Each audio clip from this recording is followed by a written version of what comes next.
We are on a mission to get my phone back. I just left it in a cab. And it's fucking tense times here because I come in hot.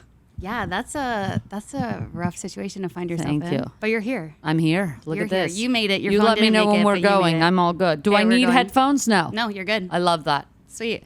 Okay, so you're here in Toronto. Yes. For Just for Laughs. How does it feel to come to Toronto? Because you lived here, right? 4 years I lived here. Toronto is the greatest city, I think, to live in the world. And I'm an expert. I've lived in 4 cities now. I lived in Montreal, New York, Toronto, and LA. And I think Toronto is the most underrated city. Yeah, and I love Toronto. I mean, growing up half my life, I was only born as a kid. I was in New York, very, very young kid. Then I mostly grew up in Montreal. And the idea there in Montreal is that Toronto sucks. Yeah. I think the rest of the country feels like that. It's so insane, but it's also, and I'm sure this is always said, but they have like an inferiority complex, but Torontonians don't have that. So everybody's like, Montreal sucks, Montreal sucks. And I started stand-up in Montreal, which a lot of people would think, great, the festival is there, but the festival is an international festival. It really doesn't pull locally. So it was a really hard beginning scene just because people did not want you to do well. So if you were doing well, it was like you were punished for it or something. And then when I got to Toronto, I was just totally embraced. Oh, that's nice. And I just started doing a ton of stand-up. And the city just worked. It just is such a sick city. Nice. That's got to be nice then to come back in this way with Just for Laughs. I love coming back. I shot my first special here. I remember I did a special. Shout out to Crave TV. My special is still on there. But I remember my manager called me and said, do you want to wait for Netflix? Do we want to take this? Blah, blah. I said, $1 today is worth more than $1 tomorrow. We're absolutely doing this. We're shooting it in Toronto. I had one shot at it. We only taped once. There was a bigger comedian at the time who got 2 tapings. I got 1 taping. I went, we nailed it. Toronto was the best. Nice. I love that. Yeah. Is there that's got to be a lot more pressure than a regular show. It's awful. Yeah, that's crazy. Yeah. I always have such admiration for any comedian because I just think going up there and then, I don't know, risking it all, it just sounds like my worst nightmare. Yeah, it's really just the taping. I love to do comedy as it's intended, just anonymously. It should be a little bit shitty. A bad kind of seedy clubs and venues. As soon as you make it fancy with different cameras and this and that, it starts to feel like something different. So you just have to do it enough times with cameras that it feels the same. Right. Now it's fine, but yeah, it's awful when it's changed from its original art form or whatever. Has all the attention that you've now been getting with your relationship, has that affected your job maybe in a negative way at all? When it comes to comedy? No. I mean, listen, people don't love to see me happy. People are used to me. Guy Burnham, who's a funny comedian out in LA, he said, no, we don't like Robby in love. We like Robby with a petty grievance. But I have new petty grievances. So yeah, there you go. Stay it just tuned. Adds to it. Yeah. So I interviewed you in Vegas a couple days ago, which is so wild. We met at a wedding. We met at a wedding 2 months ago or something. I was skeptical of you. I said, I don't know what she's up to. Yeah. And then I meet you on a red carpet. You're interviewing. Vegas. You're fully working. You look phenomenal. Thank you so much. And we had a lot of fun, and you caught me kind of in the buzz of it. And that was more my girl's world, right? And she'll be here for my world. And so we just really appreciate what each other does. But I'm kind of on the grittier side of things, and she's on the more polished glam side of things. Right. But you guys are such a sweet couple, especially seeing you two just interact with each other. You're so cute. You're so sweet. Yeah. Thank you. I appreciate it. Yeah. I posted clips of that interview. First of all, I interviewed so many celebrities that weekend. The videos of you two had 10 times the amount of views. Oh, you're kidding. Anything else. My friends gave me hell about my interview because somebody asked me, what are you excited about Toronto? I just love everything about Toronto. I don't have particular things to say. When you live in a city, I just love the city. So I was like, listen, I miss the Ethiopian restaurants. True. There's a ton of Ethiopian restaurants here that aren't just relegated. What I love about the Toronto food scene, this is a long answer. I always have long answers, so you have to cut. But of the cities that I've lived in, the best food is Montreal. Okay, yeah. I will give it to Montreal just because Montreal has no business having that good of a scene. It's such a tiny town. Right. It would be like if PEI suddenly had the best food scene. It's like, why are all these amazing restaurants in this nothing small city. Yeah. So that's why Montreal. Okay, but Toronto, what I like is the diversity of food.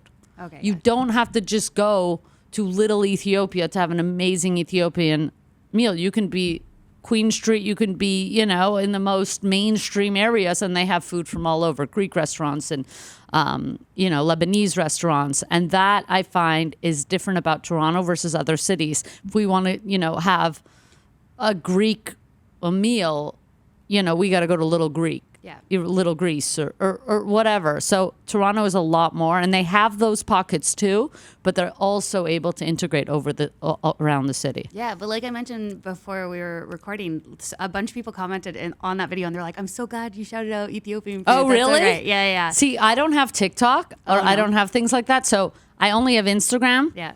And when I went public with my relationship, Gabby helped me lock out everything. Okay. So I don't get like any of the add-ons of Right. what I'm tagged in or whatever, just because I'm not so in that world. Right. And so it's fine now, but I don't need to start, you know what I mean? So, but I had personal friends going, what were your ends? You want to go to I was like, these are the things, I just like Toronto, anything. Yeah, a day no, in it's Toronto, I honest. could walk on Queen Street and enjoy myself. I can walk through Parkdale. I love the vintage shops. Like, it's not going to be the CN Tower. I never been to the CN Tower. Yeah, that's fine. Yeah, totally. One of the other things that people commented on is comparing you to Larry David, which I feel like is not the first time that people have It's done that. beyond anti-Semitic, people, okay? Is it? It is beyond. First of all, it's okay to say, I sound like Larry David. We're both Brooklyn Jews. I understand. Okay, yeah. Okay, me, I get Judge Judy. Yes,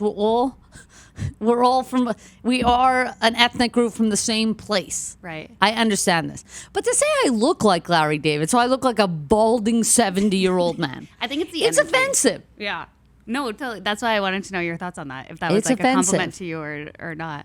But maybe don't you think it's also just like the comedy style or like the dry humor? I mean, I guess it can be. Like I don't think it's the hairline. Okay, thank you. Yeah. No, obviously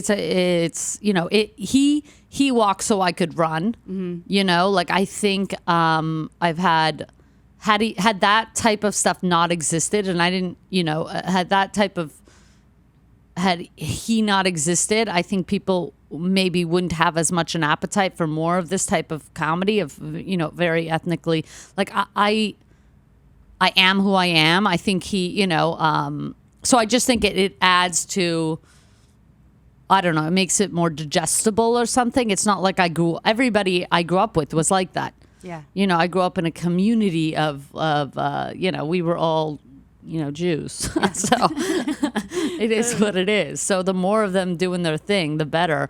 And we come in various shapes and sizes and abilities. And, I don't think he's talking about, scissoring. So I don't know if the comedy is the same, but certainly I understand the compliment.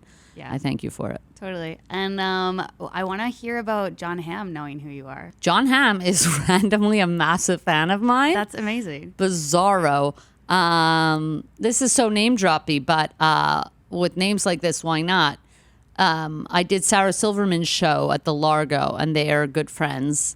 And he came to watch the show, and he was just talking my head off. He loved my set. I did very well, as everybody can imagine, and what you can expect from me this week. And he was just talking my ear off about stand-up. He happens to be like a big comedy fan. He's a comedic actor too. He's in a ton of stuff. And he's just a lovely man. And he's been telling lots of people about me. That's incredible. Yeah. Did you know he was at the show before you went No, on? I did not. Do you think that would have like affected I think I saw him in the performance? green room earlier, but I wasn't sure if he would say, no, I'm terrible with famous people. Really? Yeah, horrendous. I have I avoid them at all costs at this point, but now it's getting harder and harder. But unless they talk to me, I don't say nothing. Right. Because I have nothing to say. I end up asking weird things because I don't know what to say. It's like I wouldn't talk to strangers anyway. So You now did. they're famous. At the wedding, though, you just came up to my yeah, fiance like and I. You were non-famous good. people is where I really thrive. Right. Like I don't need to know that you think you're. I can't take the background and the weight of it. I'm here. If you would like to chat, I'm open. Yeah, And he totally. handled it perfectly. I think Jon Hamm handled himself around me perfectly. That's good, especially as a fan of yours. As I'm a fan, sure. yeah. Did we get the phone back? We Oh! go. We got Sarah a G. Let's get her in the clip here. Look at that. And with my cat on the back, let's get that on the clip. There you go. I'm so glad. Oh, nice. I do love asking people what's on their phone background because I think it's such a personal little thing. You don't want to see my locks, so that's my lock screen, but then my home screen, it's not safe for work, if you know what I mean. If you know what I mean, don't show Shannon. that up then. Maybe not for Virgin Radio. Yeah. One of the first things that I noticed about you when like watching your comedy and things is that you feel very assured of who you are. Like you feel very confident in that. And I think you also seem like you like know what you want. Would you say that's true? I would say that being me isn't for everyone, but it works for me. Nice. It's like the more me I could be, the better I feel. I think my stand-up comedy is almost an exaggeration of me. That's like, I'm like the most me. There's not any, I get to be the craziest, the distilled almost THC version of me, which feels really good because I don't want to be that much me all the time. But on stage for an hour a night, that works. Yeah. Yeah. And I think, I don't know, I've always I've felt weird, but fine about it. Yeah. Always. That being said, do you have like a clear plan of like, this is what I want, this is who I want to be in like a year from now or what I want to I just want everything. I want the most. Cool. I want to take it all the way. I've never limited dreaming because it's free. As a Jew, I'm like, it's free. So I never say, well, maybe I could do this. I said, I could do that. I could do that. Yeah. So I definitely don't limit. Think of the greatest thing you could have. That's what I'm thinking of. Being a child of 9 other siblings. Yes, I have I'm one of 10 kids. That is so wild. It's insane. Do you think a lot, like growing up in that kind of environment, does that easily translate into who you are as a person? Absolutely, because I grew up in people ask me my influence. I didn't grow up watching stand up or knowing anything about it. So it's nice when you say Larry David. I didn't watch really anything like that. You know, I wasn't like a stand up fan. I didn't even know really what it was, I guess. But I grew up in a funny family. Like as funny as freaking Kevin Hart is, nobody's funnier than my brother Shmuley. Right. You know, so it's like my family is so funny. I love laughing at my mother. She's hysterical. She has no clue why.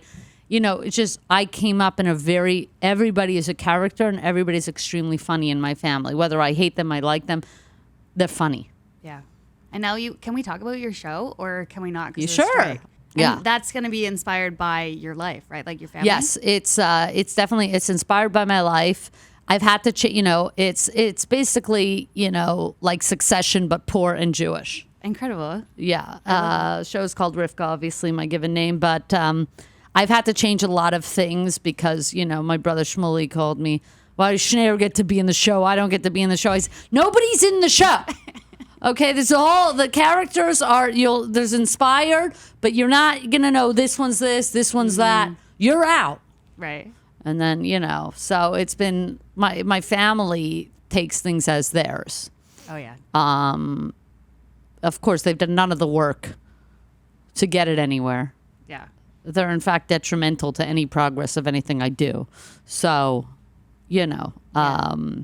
expect when it comes out that couple article, I could see some of my brothers capitalizing on drama, and I've told them to run with it. Yeah, take it. I said, run with it. You say whatever you need. You do press tours. I don't care. Right. So we'll see what happens. That'll be the other show. That'll be the documentary about making the show. Yeah, I honestly feel like your life could be a documentary. Yeah, like the there we stories go. of your There we growing go. up. So I'll be excited to see that as well. Yeah, thank you. Nice, Robby. That's it. Oh my God, we did it. We did it. We got, And the phone back.